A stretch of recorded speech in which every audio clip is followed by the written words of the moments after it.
Бисмиллах, алхамдулиллах, салату вассалам аля расулиллах. Біз сізнің білән ғайлә әхілләріне, балаларға болған мөнәсәбәтне тамамладық. Әлбәттә, мұның турында инде бик күп китаплар бар. Алхамдулиллах, әлік юк иде. Әлік китаплар бала тәрбиясе турында булса инде менә шул Риза Фахриддиннарның кайбер насихатлары язылган, юкагына китаплар бар иде. Дөньяви китаплар бар иде. Бүген инде дини китапларда мин күрдем, китап кибетендә 5-6 төрле, әз дигәндә 5-6 төрле китап бар. Шуңа күрә кем тели, ул инде баласына тәрбия бирергә, әлбәттә, ул китапларны укымыйча гына безнең әти шулай тәрбияләгән иде. Безне әби шулай тәрбияләгән иде дип кенә булмый, чөнки замана үзгәрә, кешеләр үзгәрә, балалар үзгәрә. Элек безгә мороженое бирәм дип бакчада казыттылар, хәзер мороженое белән караваттан да торгыза алмыйсың баланы. Авыл җирендә бер төрле хәләт, шәһәрдә икенче төрле хәләт, яшьләр бүген бөтенләй башка төрле. Безгә әти шулай эшләде дип аларга әйтеп булмый. Бүгенге көндә Казанда ничә очрак булды инде, балалар идән чыгып китәләр, шәһәрдә китәләр. Проблема юк аларга. Шәһәрдә югалалар. Шуңа күрә бу бик катлаулы, бик әһәмиятле мәсьәлә. Монда бер генә кагыйдә белән бер нәрсә дә әйтеп булмый. Шуңа күрә без инде алдык рәхим шәфкать турында.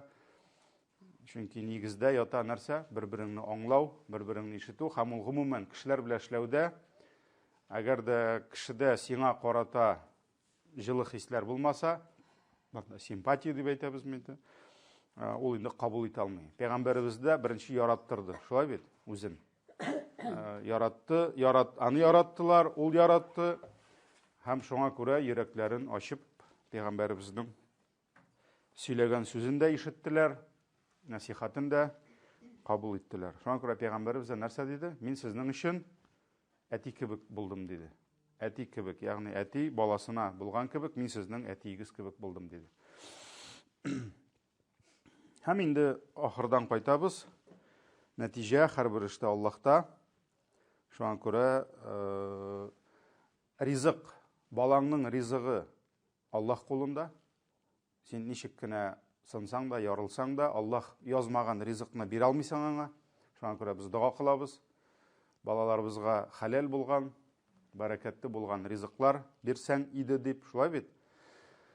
Һәм без сезнең белән әхлак дәресләренең әле башында, хәтерләсәгез, әйттек, галимнәрнең сүзләрен китердек. Аллаһ Тәгалә кешеләрнең ашый торган ризыкларын бүлгән кебек, әдәп әхлакларын да бүлә диде.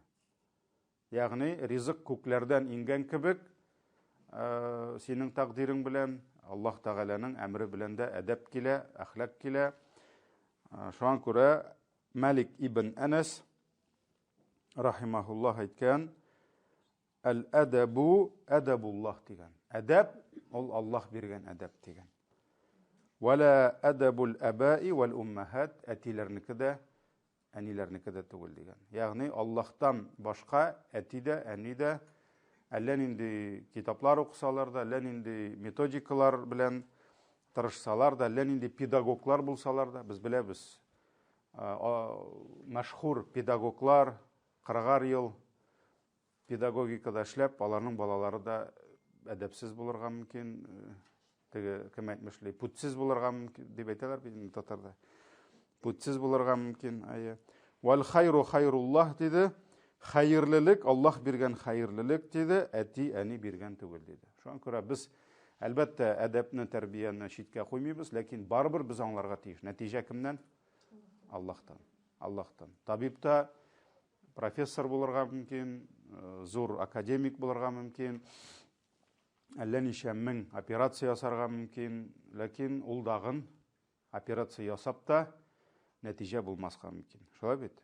Шуңа күрә Аллаһ Тәгалә генә ахыр нәтиҗәне бирә, олғайған көнеңдә балаларыңа қарап, шатлану, куану, ул инде Аллаһ кулында, Аллаһтан сорарга кирәк. Күчәбез күршеләргә. Күршеләр хакы, татарда күрше хакы Аллаһ хакы дигәннәр, шулай бит инде. Бу инде нәрсәне аңлата? Күршенең хакын үтәргә өйрәнмичә, Аллаһның да хакын үтәп булмый инде. Ислам әдәбенең шулай ук нигезендә ята нәрсә? Күршеләргә яхшы мөнәсәбәт. Кем ул күрше? Аның ишеге, яши торган йортының ишеге синең йортыңның янәшәсендә. Шулай бит? Синең йортыңның янәшәсендә, аның йорты синең йортың кырында. Шуңа күрә син телисеңме, теләмисеңме, син аның белән һәр вакыт очрашып, күрешеп торырга мәҗбүр. Шулай бит? Шуңа күрә Аллаһ Тәгалә синең өстеңә аның хакларын йөкле, ваҗиб, сөннәт түгел, нәфил түгел, эшләсәң була, эшләмәсәң булмый түгел. Аның хакларын йөкле синең өстеңә, аның өстенә синең хакларыңны йөкле. Шуңа күрә синең аның каршында бурычларың бар, аның синең каршында. Ни өчен? Чөнки өйләрегез, ишекләрегез янәшә. Һәм монда инде шулай ук әти-әни хакын, бала хакы дидек, ир белән хатын хакы дидек, шулай бит. Шуңа күрә монда дагын син кемнеңдер баласы булгансың икән, син телисеңме юкмы, әниеңә, әтиеңә син бирергә тиеш аларның хакларын. Шулай бит? Синең балаң бар икән, син әти-әни булгансың икән, телисеңме юкмы, син аларга хакыңны бирергә тиеш. Аларның хакын бирергә тиеш. Менә шуның кебек күрше булып чыккансыз икән, демәк, сезнең бер-берегез каршында бурычларыгыз бар, аларның хакларын үтәргә кирәк. Аллаһ Тәгалә Коръәни Кәримдә, әйдәгез, аятлардан башлыйбыз. Ниса сүрәсе 36-нчы аят. Аятны инде язып тормасбыз, вакытны күп ала. Бу шактый күләмле аят. Ләкин тиз генә мин сезгә укып чыгам. Хатыннар 36. Аллаһ Тәгалә әйтә: "Ва'будуллаһа ва ла тушрику биһи шай'a." Аллаһ Тәгаләгә генә гыйбадәт кылыгыз, аңа һич кемне дә тиңдәш итмәгез. Бу инде беренче урында. Аннарысын кемнең хакы килә? Әти-әни ва бил валидайни ихсана. Аллаһ Тәгалә башта беренче үзенең хакын куйды. Аннарысын әти-әниегезгә изгелек кылыгыз диде. Әти-әниегезгә изгелек кылыгыз диде. Ва бил валидайни ихсана. Ва бизил курба. Туганнарыгызга изгелек кылыгыз диде. Киттек, әниең, аннарысын әтиең, аннарысын иң якын туганнарың диде. Шулай бит? Мәсәлән, якын туган белән ерак туган бер була алмый. Шуңа күрә ерагайган сайын аның каршында хаклар да кими. Шуңа күрә беренче иң якыннарың диде. Шулай бит? Аллаһ әти-әни ва бизил курба, туганнар, вал ятама, ятимнәр. Карагыз, ятимнәр килеп кирде монда. Кем ул ятим? Әтисе булмаган сабый. Әнисе бар, ярата, кочагыннан төшермәй, тырыша, бүтән нәрсәсен бирә, ләкин әти юк. Әти булмагач бала ятим. Мәсәлән, дәүләт кануннары буенча инде әти яки әни булмаса, полусирота була, икесе дә булмаса, полный сирота була. Бу инде дәүләт кануннары буенча. Шәригать канунында нәрсә дип әйтә? Әтисе юк икән, ул полный сирота. Әнисе әйтергә мөмкин, тукта, мин бит бар. Юк. Хуҗа юк икән, яклаучы, саклаучы юк икән, демәк, ул балалар ятим саналалар. Хәтта әни кияүгә чыгып, мәсәлән, әни кияүгә чыгып, тол хатын бит инде кияүгә чыкты, мәсәлән, килде ир заты, ул инде аларны тәрбияли, ләкин балалар барыбер ятим. Һәм ул ир, мәсәлән, аның балаларын дагын кабул итеп, аларга ярдәм итә, аларны яклый, саклый икән, ул ятимнәрне тәрбияли. Ятим булудан туктамый. То есть не снимается ятимлек. Мәсәлән, шулай ук дәүләттә, әгәр дә происходит процесс усыновления, удочерения икән, дәүләт каршында нәрсә? Сирота бетә. Аңа пособие да бетә, башкасы да бетә. Шәригатьтә андай бер юк.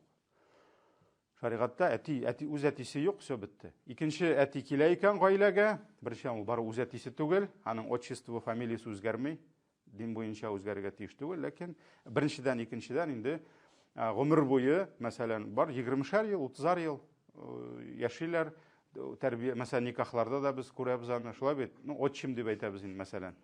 Ләкин ул барыбер аның үз әтисе саналмый, әмма аңа ярдәм иткән өчен ятимнәрне тәрбияләү ала.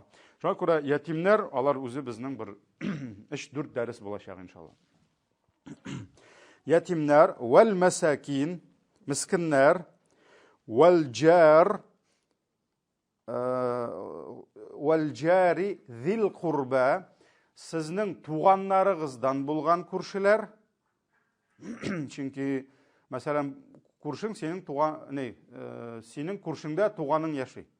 Шуңа күрә туганнарыңнан булган күршеләр, вәл җарил җунуб, һәм күршеңдә яшәүче чит күршеләр инде, чит кешеләр. Алар синең туганнарың түгел.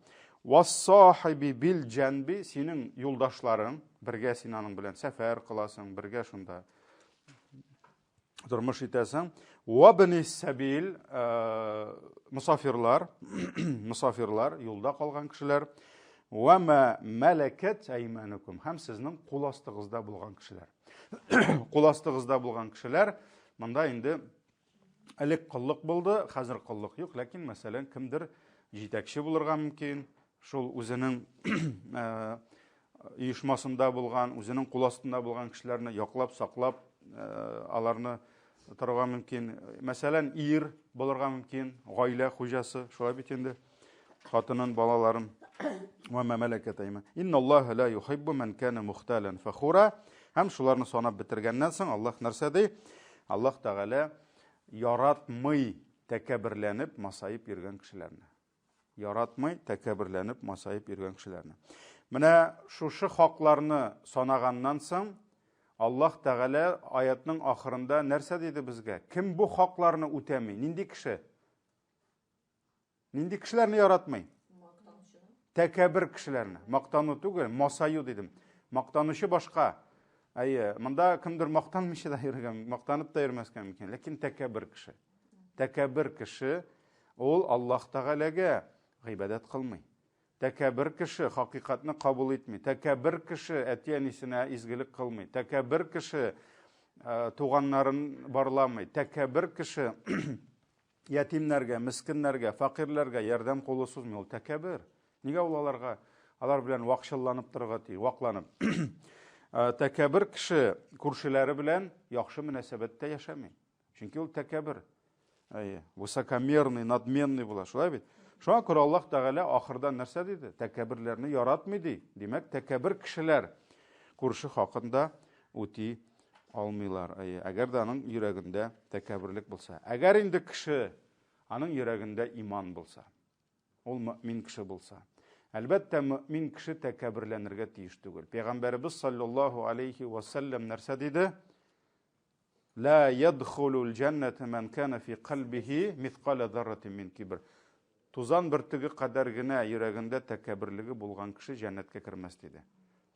Ягъни изгеләр белән бергә кермәс. Ягъни башта ул җәһәннәмгә керәчәк, шушы тәкәбберлеге сәбәпле кылган гынахлары өчен җавап бирәчәк, тәкәбберлеге сәбәпле. Шуңа күрә тәкәбберлек ул бер агу. Әгәр дә кешегә керсә, ул бик күп изгелекләрдән аны мәхрүм итә. Мәсәлән, сукыр кеше кояшны күрә алмаган, туганнарын күрә алмаган кебек, тәкәббер кешенең күңеле сукырая. Ул үзен генә зурлый, үзен генә мактый башлый, үзен генә олылый башлый, кадерли башлый. Һәм тәкәбберлеге сәбәпле, менә шушы Аллаһ Тәгалә санап киткән кешеләрне ул аларның хакларын үти алмый. Ләкин иманы булган кеше, әлбәттә, ул түбәнчел була. Иманлы кеше түбәнчел булырга тиеш. Ул высокомерный түгел, тәкәббер түгел, ул тыйнак булырга тиеш. Шулай бит инде, түбәнчел була. Һәм Аллаһ Тәгаләгә итагать кылучы була. Итагать кылучы була. Һәм әлбәттә, менә шушы Аллаһ аңа йөкләгән бурычларны Аллаһ ризалыгы өчен ул саклый, ул үти торган була. Әйдәгез киттек хадисләргә. Шуңа күрә карагыз, Коръәндә күршеләр хакы бар. Коръәндә Аллаһ Тәгалә аятта күршеләр хакын әйтә. Киттек. Монда инде хәзер бу хадис Гайшадан килә, Имам Муслимдә, бу сахих дәрәҗәсендә. Бу хадисне без алырга була инде күршеләр хакында бу иң төп хадис инде. Иң төп, иң зур хадис дип әйтергә була. Шуңа күрә китапта да ул беренче булып килә. Айша радиллаһу анха сөйләвенчә, Пәйгамбәрбез мин ди ишеттем ди, сөекле Пәйгамбәрбезнең шундый сүзләр әйтүен ди. Ма зала Җибрил юсини бил җари хатта зананту аннаху ла юваррифаннаху. Мин ди Пәйгамбәрбез әйтте ди, Җабраил фәрештә ди, миңа шул кадәр күп насихатлар бирде ди. Кем хакында? Күршеләр хакында. Шул кадәр ул миңа күп еш насихатлар бирде ди. Ахыр чиктә мин инде уйлый башлаган идем ди, тиздән күрше варисемә әйләнер дип ди. Варис дигән сүз наследник. Инде Аллаһ Тәгаләнең димәк тиздән киләчәк әмре минем күршемдә минем варисем булачак икән ди. Бу Гайшадан килгән хадис. Икенчесе килә Абдулла ибн Габбастан радиллаһу анһума. Пәйгамбәр саллаллаһу алейһи ва әйтте ди, ма зала Җибрил юсини бил җари хатта зананту аннаху сайюррисуху ди. Бу ике сүз аерым әйтелгән. Беренчесен укыдым инде, икенчесе Пәйгамбәр саллаллаһу алейһи ва әйткән, Җабраил ди, миңа ди шул кадәр күп васиятлар бирде ди, завещание васият инде бирде ди, күрше хакында ди. Мин тиздән күршем минем варисем була икән дип уйлый башладым ди. Менә бу мазала юсини дигән сүз, мазала Җибрил. Ягъни бер туктамый насихат биреп торды. Димәк ул бер генә булмаган, ике генә булмаган, өч генә булмаган. Гел килгән сайын ниндидер насихат белән, васият белән килсә, күршене дә искә ала торган. Күрше ничек? Монда васиятның үзләрен әйтмәде. Пәйгамбәр Җабраил шулай әйтте дип. Ләкин шул кадәр күп әйтте ди, шул хәтле күп кабатлы иде ди, мин инде уйлый башладым ди, нәрсә? Каядыр әйткәндер ул аңа изгелек кыл, каядыр әйткәндер ул аңа күчтәнәшеңне бир, каядыр әйткән ул аңа яхшы итеп сөйләш, каядыр әйткән аңа зыян китермә дип. Монда алар әйтелми берсе дә. Ләкин Пәйгамбәр нәрсә шул кадәр күп вага сөйләде миңа Җабраил ди. Мин инде уйлый башлаган идем ди. Тиздән димәк Аллаһтан вахый киләчәк, һәм Аллаһ Тәгалә минем күршеләремне, минем варисләрем итәчәк ди. Кем ул варис? Ләкин варисләрнең арасында кемнәр? Туганнар, шулай бит. Туганнарның да кайсылары? Иң якыннары. Күп туган кермәй. Туганнар күп. Без сезнең белән әйттек, хәтта мәхрәмнәр күп, ләкин бөтенесе дә керәме? Юк, бөтенесе кермәй. Керә иңнәре. Шулай фәл-аҡраб. Шуңа күрә кеше вафат була икән, аның калган малын бүлешәләр варисләр, наследники. Үз ихтиярлары белән түгел. Безнең халыкта бу зур проблема. Күп вакытта мәйет булачак, үләчәк кеше үзе дөрес булмаган рәвештә гаделсез итеп бүлеп калдыра. Мәсәлән, 3 малае бар, кичкенәсен әйтә, исеңә кала ди. Андый хакы юк.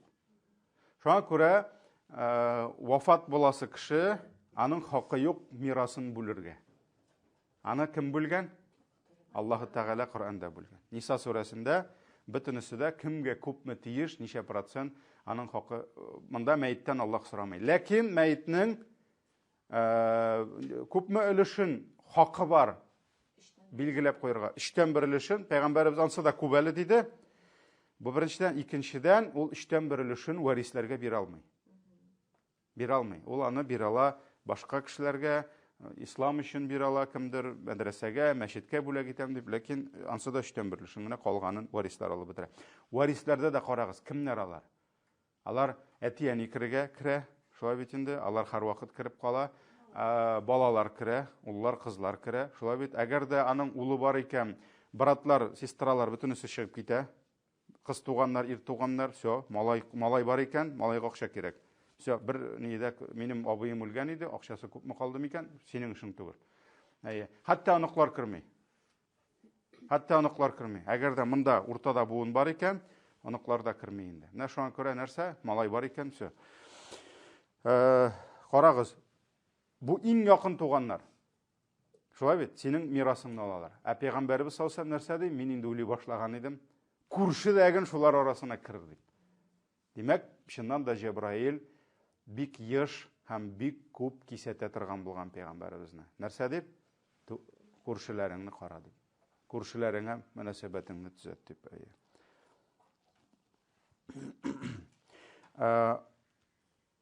Ни сәбәпле күрше хакы бар?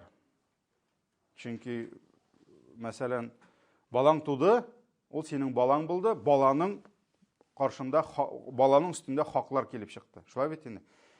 Менә никах үтте, әле ярты сәгать элек синең өстеңдә юк иде хатын хакы, синең өстеңдә юк иде ир хакы, менә ир хатын хакы барлыкка килде. Шулай бит инде. Күршелек барлыкка килә качан? Качан син үй сатып аласың, анда синең күршең бар.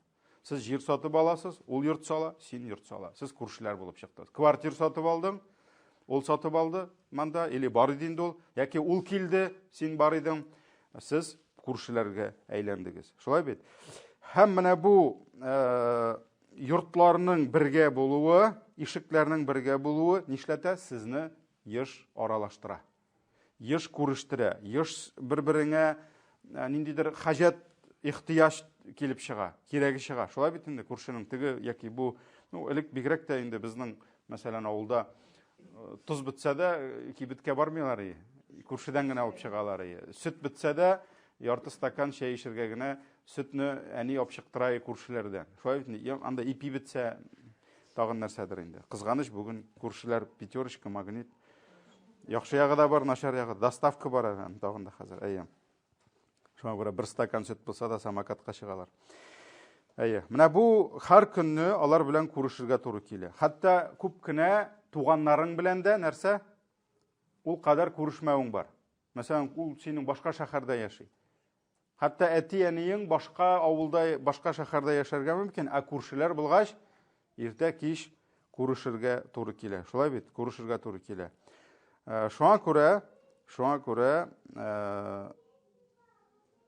ишеге, йорты сиңа якынрак булган сайын, аның хакы да арта инде. Аның хакы да арта. Шуңа күрә ул безнең алда булыр микән? Пәйгамбәребезнең хатыны сорагач, мәсәлән, тәмле ризыкны кемгә кертим дигәч, кайсы күршемә? Кайсының ишеге якынрак, шунысына керт диде инде. Шуңа күрә ишеге, йорты якынрак булган сайын, ул инде аның хакы да зуррак була. Киттек алга таба. Абдулла ибн Амр ибн ал-Ас радиллаһу анһума тапшыра. Пәйгамбәрбез саллаллаһу алейхи ва саллям әйткән: "Хайрул асхаби индаллаһи хайруһум ли сахибихи." Аллаһ каршында ике дус күз алдына китердек, ике дус тормышта. Ике дус арасыннан кайсысы хәерлерәк ди? Кайсысы дус? Күрше түгел, дус әле. Кайсы дус үзенең дустына яхшырак ди? Мәсәлән, бу дусның моңа булган изгелеге, мөнәсәбәте бар, бу дусның моңа булган. Шулай бит? Икесе дә бер була алмый. Шулаймы? Икесе дә бер була алмый.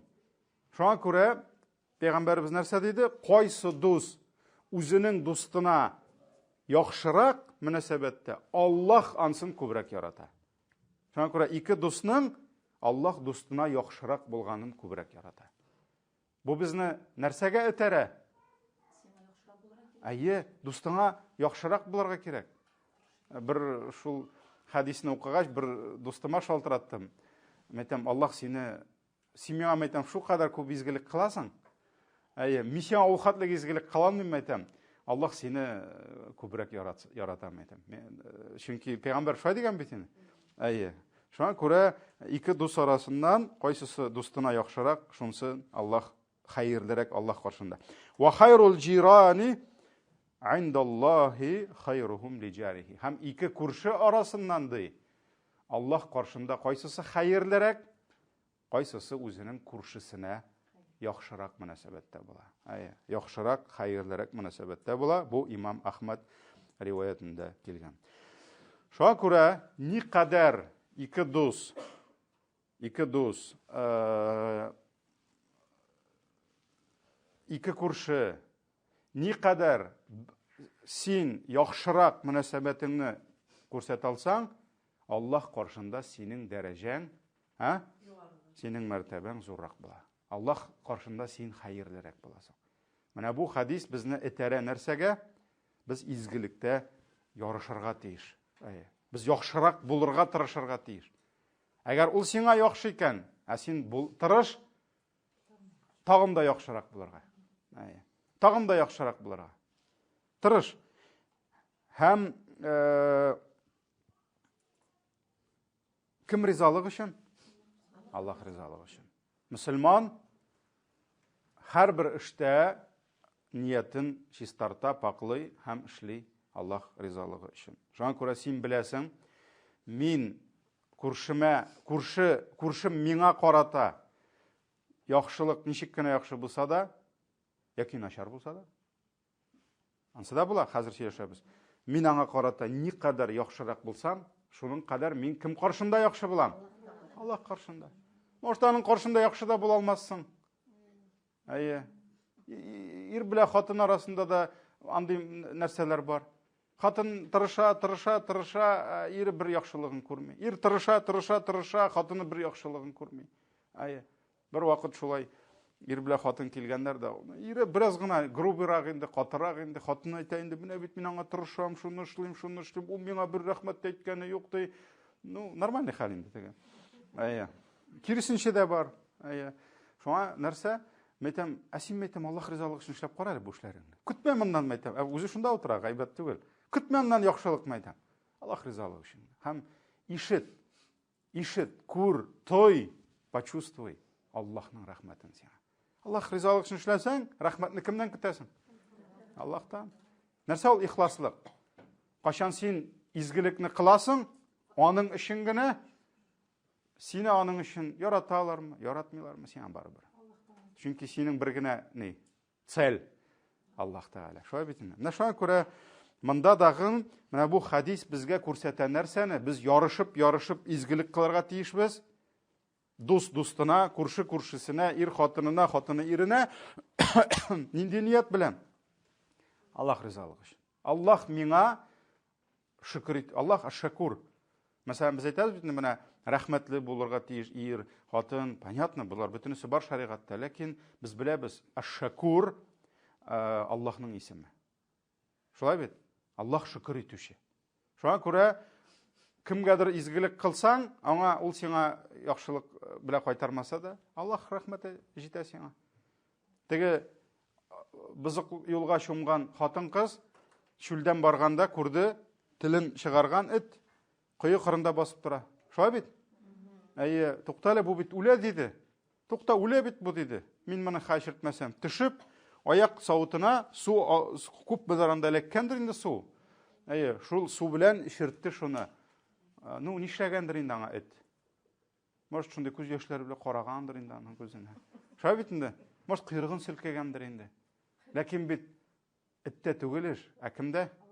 Этнең хуҗасы бар. Эт өчен эшләмә, этнең хуҗасы өчен эшлә. Һәм аның хуҗасы рәхмәт әйтәчәк сиңа, эт түгел. Эттән инде нәрсә файда? Ул пычрак селәгәе белән ялап талырга мөмкин. Аның бит хуҗасы бар. Менә шуның кебек һәрбер эштә бөек хуҗаның ризалыгын эзләргә кирәк. Һәм никадәр син күршеңә яхшылык кыла алсаң, аңа файда китерә алсаң, аңа зыян китерүдән саклансаң, кай вакыт ул сиңа яхшылык белән кайтармаса да, кай вакыт аның белән матур итеп исәнләшкәндә ул сиңа җүнле башлы исәнләшә дә, менә сиңа Аллаһ биргән, аңа бирмәгән бәлки. Кем нишлисең инде? Бөтен кеше матур итеп аңа авыррак булырга мөмкин, ияләшмәгән, шулай бит инде башкасы. Менә шуңа күрә син Аллаһ ризалыгы өчен аңа файдаңны китерәсең, яхшылыгыңны кыласың, әдәбеңне күрсәтәсең, елмаясың, сәламыңны бирәсең. Аннан кай вакыт җавап ала алмасаң да, тиешле, шулай бит инде, син зур хәерлелеккә ирешәсең. Чөнки Аллаһ ризалыгы өчен эшлисең. Аллаһ ризалыгы өчен эшлисең. Әлхәмдүлилләh. Әйе. Һәм булырга мөмкин әле нәрсә?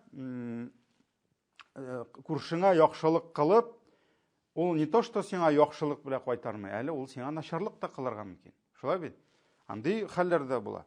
Шуңа күрә без мөселманнар изгелегебезне кылабыз Аллаһ кушканга. Аллаһ Тәгалә безне бу эшкә чакырганга, сөекле пәйгамбәребез шушы эшкә өндәгәнгә. Һәм күршебез кай вакыт без кылган изгелеккә явызлык белән кайтарса да, ул инде җиңел түгел, монда безнең ихласлык сынала инде, шулай бит. Ләкин безнең каршыбызда Аллаһның әҗере тора. Мөселман, әлхәмдүлилләh, мөселман булмаган кешегә авыр. Аның табигатында бардыр, фитратында изгелеккә омтылу, ләкин аның ихлас нияте юк. Шуңа күрә ул яхшылык кылып карый да, бу кабахат белән һәм китеп бара. Все бетте. Ә мөселман кеше әйтә, юк, мин Аллаһ ризалыгы өчен. Әлхәмдүлилләh. Бөтенесе дә Аллаһ ризалыгы өчен. Шуңа күрә яхшылык белән кайтарым, аның сиңа яхшылыгын күрмәсәң дә, Аллаһ өчен эшләсәң, Аллаһ сиңа шөкер итер иншалла. Теге этнең хуҗасы, теге азгын хатынны туры юлга күндерде, гынахларын кичерде. Шулай бит инде, менә шуның кебек, ул этнең дип әйтмим инде. Ул җүнсез күршенең, әлхәмдүлилләh, ул җүнсез күршенең Раббысы сиңа рәхмәтен үзе белдерер. Һәм менә монда инде тагын бер мәсьәлә кирип китер алдыннан, әгәр дә Аллаһның Коръәне, сөекле пәйгамбәребезнең хәдисләре, сөннәт безне өнди икән, чакыра икән, күршеләргә яхшы мөнәсәбәт кылырга, әлбәттә бу хәерлелеккә ирешү өчен менә бу мәсьәләне өйрәнергә кирәк. Мин просто күршемә яхшылык кылам дип кенә булмый. Әхлак мәсьәләсенең нигә әхлак гыйлеме кирәк? Нигә әхлак гыйлеме кирәк?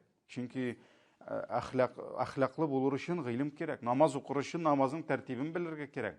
Үз башың белән генә әхлаклы булып булмый. Без кайбер элементар фитри нәрсәләрне беләбез: исәнләшү, елмаю, авыр булса яхшылык кылу, аңа ярдәм итү, ләкин шушы һәм башка әйберләрне безгә Аллаһның дине өйрәтә. Пәйгамбәребез саллаллаһу алейхи ва салламның Аллаһ Тәгалә күршеләрен бирде, төрлесен бирде. Бөтенесе дә яхшы булмады, чөнки аның бөтенесе дә яхшы булса, начар күрше белән үзеңне ничек тотарга без каян белер идек? Шуңа күрә Аллаһ Тәгалә безгә гыйлем буларак, безгә рәхмәте белән, Аллаһның рәхмәте безгә, пәйгамбәребезнең кайбер күршеләре җүнсез булды. Һәм ул шушы җүнсез күршеләргә ничек яхшы мөгамәлә кылып, безне өйрәтте. Җүнсез күршеләргә нинди мөгамәлә кылырга. Шуңа күрә нәрсә? Моны өйрәнергә кирәк. Үзендә булмаганны кешегә бирә алмый. Үзендә булмаган әйберне кешегә биреп булмый. Шулай бит инде. Шуңа күрә үзеңдә булдырырга кирәк, бу белемнәрне өйрәнергә кирәк һәм тормышта кулланырга кирәк. Хайрухум ли джарихи диде. Пәйгамбәр саллаллаһу алейһи ва саллям ике күрше арасыннан Аллаһ каршында кайсысы хәерлерәк? Күршесенә карата хәерлерәк булганы. Нәрсә ул хәерлелек? Гомумән безнең татар телендә кызганыч хәерле сүз бераз гына иске сүзгә әйләнеп калган инде ул. Архаизмга күп кеше белми, шулай бит. Әлхәмдүлилләh, хәерле иртә бар инде, хәерле кич, хәерле көн бар. Бездә бит инде менә хәер дигәч, хәерчеләр сразу күземә килә. Хәерче дигәч бит инде ул хәерле дип әйтмиләр алар аны. Нинди хәерле кешеләр килде димиләр. Хәерчеләр килде диләр, сораучылар диләр. Хәер сораучылар. Хәер бит инде ул асылда изгелек дигән сүз. Шулай бит инде ул изгелек дигән сүз. Ничектер ул башка хәерсезрәк эштә калган. Исламда, Коръәндә, хадисләрдә хәер сүзе, хәерлелек сүзе ул бик зур сүз, машалла. Ул бик шундый дәрәҗәле сүз. Без генә аны теге хәерчеләр дип әйткәнбез. Шуңа күрә нәрсә ул хәерлелек? Әлбәттә, хәерлелекнең ишекләре бик күп. Ишекләре бик күп. Нәрсәләр ул? Әйдәгез карыйбыз. Күрше менән, мәсәлән, күршегә карата. Күрешкәч, беренче эшне нәрсәдән башлыйбыз? Сәламнән. Шулай бит инде. еш кына безнең килеп туа нинди сынаулы хәл. Без көтәбез күршенең безгә сәлам бирүен. Бу проблема. Әйе. Бигрәк тә, мәсәлән, өлкәнрәк кеше булса, тегесе яшь булса, ни булса, ул аңа сәлам бирми. Менә мин, мәсәлән, мин аны точно хәтерлим, миңа 15-20 яшь вакытта мин белән беркем дә исәнләшми олылар. Исәнләшми. Алар олы кешеләр, тәкәббермалар, мин белмим. Алар үзләрен үстен саныйлармы? Алар әйтәләр, әнә яшьләр беренче исәнләшсен ди. Но берәйбер бар, күзләре күрми олы кешеләрнең кай вакыт. Ансы бар. Нитергә була? Нәрсәле? Скидка бирергә була. Мин берәүгә ник исәнләшмисең дигәч, гафу ит, минем күзем күрми диде. Чыннан да күзлеген кимәгән, танымый, күрми, ул каян кемдер баранда. Ник исәнләшмисең дип шулай шаярып әйткәч, ну көлеп инде, теге наяз белә түгел. Мин бит күрмим ди. Шуңа күрә, аннан соң мин ишетә башладым, шактый кешеләрдән. Мин бит ерактан күрмим ди. Шуңа күрә нитмим. Менә шуңа күрә иң беренче күрешкәч, беренче фитнә. Нинди? Фитнә дигән сүз. Кем беренче исәнләшә? Күп вакытта алданабыз нәрсә белән? Әхлак мәсьәләсендә килеп чыга безнең упущение, җитешсезлек нәрсәдән? Без көтәбез аннан сәламны. Шуңа күрә Пәйгамбәрбез саллаллаху алейхи ва саллям нәрсә диде? Ике кеше арасыннан Аллаһ кайсын ярата диде? Ныграк. Кем сәламны беренче бирә диде? Шуңа күрә ул инде атала әл-мубадарату бис-сәлам, сәлам бирүдә бер-береңне узырга тырышу. Шуңа күрә син беренче бир сәлам. Аллаһ сине күбрәк яратыр, иншалла. Көтмә аннан сәлам биргән. Тукта, мин белән исәнләшер микән, юк микән? Тукта, хәзер. Исәнләш, юк, тукта. Ул исәнләшсен башта. Шуңа күрә беренче бир сәламыңны. Аннарысын ул сиңа кайтарыр. Шулай бит. Ну, сәлам дәресләре ансы үзе аерым фән. Үзе башка. Шуңа күрә беренче сәлам бир. Сәлам биргәндә, әлбәттә, безнең восприятие, кабул итү кешендә ничек, әлбәттә, аның йөзенең халәте. Шулай бит инде. Ул ниндидер кашларын җыерып, син исәнмени әле дигән кебек сәлам бирергә мөмкин, каты тавыш белән бирергә мөмкин инде. Нәрсә? Йомшаклык белән, ягымлылык белән. Шуңа күрә бигрәк тә инде, мәсәлән, ирләрне сәламләгәндә, яки без ирләр олы апаларны сәламләгәндә, шулай бит инде. Ягымлы йөз белән, елмаеп, табассумука фи вajhi ахика садака диде Пәйгамбәр саллаллаху алейхи ва саллям, кардәшеңне күреп елмаюың үзе бер садака булыр диде. Шуңа күрә көләш йөз белән матур итеп кабул итү, яхшы хәерле сүзләр әйтү, мәсәлән, ул инде синең олы яшьтә булырга мөмкин, төрле проблемалары булырга мөмкин, может балалары килеп карамыйдыр, шулай бит инде. Күптән килгәннәре юктыр, кәефсезләнәдер, авырып йөридер, төрле хәлләр булырга мөмкин, шулай бит. Шуңа күрә аларганың хәл-әхвәлләрен сорашу, менә шундый нәрсәләр инде, изгелекләрне дәвам итәбез инде.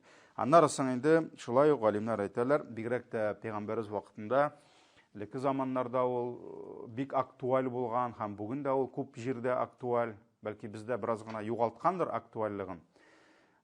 Ул инде ризык белән араны саклау. Ризык аша күршелек хакын саклау. Моңа инде карата хадисләр бар. Алар алга таба булыр. Минем инде ерак китәсем килми. Иншалла без аларны карарбыз. Чөнки үзең тук булып, күршең аш булса, ул дөрес түгел. Шулай бит. Бүген инде күчтәнәч кертергә була. Мәсәлән, күршедәге әби аш түгел инде ул. Ләкин ул бүген иртән наверняка синең идәге кебек аңа тәмле кыймак пешерүче хатын булмагандыр, мәсәлән. Шуңа күрә хатын-кыз идә тәмле кыймагын пешергән, 3 кыймакка күбрәк камырын ясаган һәм малайнамы, кызынамы, әйтә, бар кертеп чыга әле күршедәге әбигә ди. Шулай бит, аңа 3 кыймак җитә, беренчедән, күп ашамый ул, икенчедән инде ул бит аны пешерә алмаска мөмкин. Менә мәсәлән безнең ни бар, приют дигән шушы оешма бар бит, анда кай вакыт килә, бигрәк чиста, бигрәк опрятный каралган бабайлар килә. 80-ннән узган. Без алардан сорыйбыз, теге ник килдең дип әйтмибез. Менә нинди сәбәптән киләсез? Ул әйтә, минем пенсиям да әйбәт ди, минем ди бөтен нәрсәм бар, мин пешерә алмыйм аны ди. Мин пешерә алмыйм ризыкны ди. Минем өчен хәзер ул ди морозильниктан ит алып, аны 2 сәгать кайнату ди. Мин ди, миңа кирәкми ул, мин монда келәм дә бер тәлинкә ашыны, улан да ашамый да, алып кайтып өйдә ашый. Аны кайберләр балалары сүгә әле. Теге бер вакыт Алабугадамы приют ашканда интервью биргән дә, ул какой-то малай заслуженный нефтяник икәнен әлбәттә. Өшкергән тегене, ты что меня позоришь дип. Ә тегендә коллегалары күргән дә, әтиң интервью бирә анда ди, бомжлар белән. Ай. Наза бу бабай безгә әйтә инде, ну ди, ул мине бит әлмәттән көн саен килеп тәмне ашатмый ди, сез ашатасыз ди. Сүксә сүгә инде йөрим ди. Урыс бабай, ул бит мискенләнеп килми. Әле ул анда ишәби белән сөйләшеп утыра. Юлда кемнедер бер үч кешене туктап акыл сата, улаңа бит инде кызык, улаңа прогулка. 600 метр тегендә бара, 600 метр ана уже саный. Менә шуңа күрә ул бит инде ризык белән күршелек ул һәрвакыт булган. Бүген дә бар. Әйтәм бит, ул иш кыймагыңны керткәннән аның ничек күңеле күтәрелә башкасы. Но безнең әле ризык мәсьәләсе булырга тиеш. Бүләкләр вәл хадия, бүләкләр булырга мөмкин. Мәсәлән, җомга бүләге булырга мөмкин, ничектер. Хәтта урыс кешесе булса да, алар белсен, бездә җомга менә. Менә бездә җомга. Гайса бит җомганы өйрәткән. Ләкин Аллаһ бирмәгән. Пәйгамбәр саллаллаһу алейһи ва сәллям әйтте бит, Гайса да, Муса да һәрбер пәйгамбәр үз өммәтенә тырышты ди, җомганы зурлатырга ди. Ләкин Аллаһ бирмәде ди. Ни өчен? Чөнки безгә калдырды ди. Шуңа күрә берәүләргә шимбәне бирде Аллаһ. Хадис бар бит. Берәүләргә якшәмбене бирде ди. У кого-то воскресенье, у кого-то суббота. Кемнеке кайсын беләсез. Безгә ди, менә безнең өчен генә калдырды ди җомганы ди. Шуңа күрә җомга көнне нәрсәдер кертеп бир, гаит көнне нәрсәдер кертеп бир аласың. Әлбәттә, фитраны инде без мөселманнарга гына бир алабыз. Мохтаҗларга гына ул закат, корбанны итен мәсәлән, кемгә бирсәң дә ярый. Шуңа күрә ниндидер бүләкләр белән пәйгамбәр әйтте бит, тахаббу диде. Бүләкләр биришегез, бер-берегезне яратырсыз диде. Шуңа күрә кай вакыт кичкенә генә бүләктә, ул инде нәрсә? Кешенең күңелен күтәрә. Безгә шулай диләр дә, ашта бирәләр кул яулык, аның белән бер сөртеп булмый тока. Аша машина ишегенә җыясың, аннан җыштырганда ташлыйсың. Мен әйтәм, җүннәрәк кул яулык бирегез инде. Мине сүгәләр аны әйткән өчен. Син хәзрәт ятсыз диләр. Мен әйтәм, ну нәрсәгә соң инде ул? Аның белән бит сыдыра ул борынны сөртсәң. Менә шуңа күрә ул бераз гына файдалы кирәк, кичкенә булса да. Теге бирәсең икән ашамлык, кеше ашый торган әйбер бир инде. Үзең ашый торган, шуңа күрә димәк, ризык белән, күчтәнәшләр белән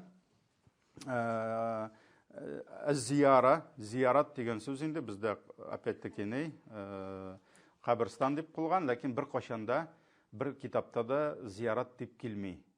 Каберстан. Ул дөрес түгел. Татарда бүген зират дигән сүз кергән ул, без аның белән сугышмыйбыз инде, ләкин ул дөрес түгел. Зират хәл белү дигән сүз. Пәйгамбәрбез нәрсә диде? Мәйетләрегезне зират итегез дигән. Зират итегез, хәлен белегез дигән.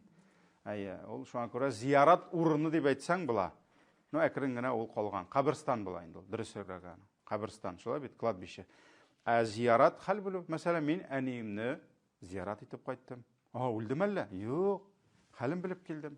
Мен күршемне зиярат иттем. Шуңа күрә кай вакыт күршене, гомумән az-зиярату филләһ дигән әйбер, Аллаһ ризалыгы өчен бер-береңне зиярат кылу, хәлен белү, ул инде исламда үзе бер әхлак, үзе бер гыйбадат, араларны якынайта торган, кардәшлекне арттыра торган һәм бик күп савапка, әҗр савапка ирештерә торган ул гамәл булып тора. Шуңа күрә зиярат итү бар. Шуңа күрә зиярат итү, күршенең дә хәлен белеп чыгу. Шулай бит инде. Нәрсәдер сорап тору, нәрсәдер ул сораса биреп тору.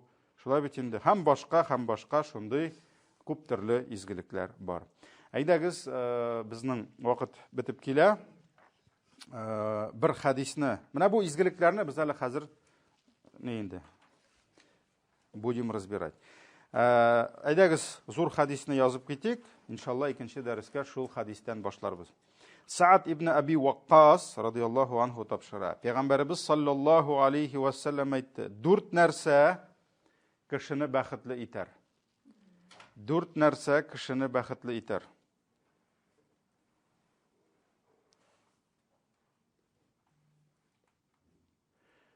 Беренчесе, нәрсә ул? Нинди ниғмәт? Ha? Yok, беренчесе. Дүрт кешене, дүрт нәрсә бәхетле итәр. Беренчесе, изге хатын. Ул әле ул. Изге хатын. Икенчесе, киң йорт. Киң йорт. Ягъни кысырык булмаган йорт инде, шулай бит? Киң йорт. Вася. Өченчесе, вал джарус салих. Изге күрше. Хайырлы күрше. Üçüncüsü mi? Dörtüncüsü vel merkebul hani. Уңайлы ат. Уңайлы ат. Дүртәү булды мы? Уңайлы ат. Дүрт нәрсә бәхетсез итәр. Дүрт нәрсә бәхетсез итәр. Яман күрше. Яман хатын, монда да шул. Ирне ириткәндә, ирне юк иткәндә хатын дигән. Яман күрше, яман хатын. Тегендә беренче иде. Вал маскану дайык, кысырынкы. Кысырык йорт. Һәм яман ат. Яман ат. Бу хадис Ибн Хиббан риваятында. Кемгә кирәк язып куя аласыз. Сахих. Әйдәгез, тагын икенче хадисны да куябыз да, аннан соң икенче дәрестә шушы хадисларны чишәрбез. Икенчесе Бухарида килә, Дәбул Муфратта Нафи ибн Абдул Харис әйтә, Пәйгамбер саллаллаһу алейһи ва саллям әйтте ди: "Мин саадатил мар'ил муслим." Мөселман ирнең бәхете ди. Мөселман ирнең бәхете ди. Ике нокта нәрсәдә? Ал-масканул васия. Бу икенче случай, икенче чираг инде хәзер башка бу бөтенләй. Мөселман ирнең бәхете шунда ди. Беренчесе киң йорт, яхшы күрше һәм уңайлы ат ди. Киң йорт, яхшы күрше, уңайлы ат.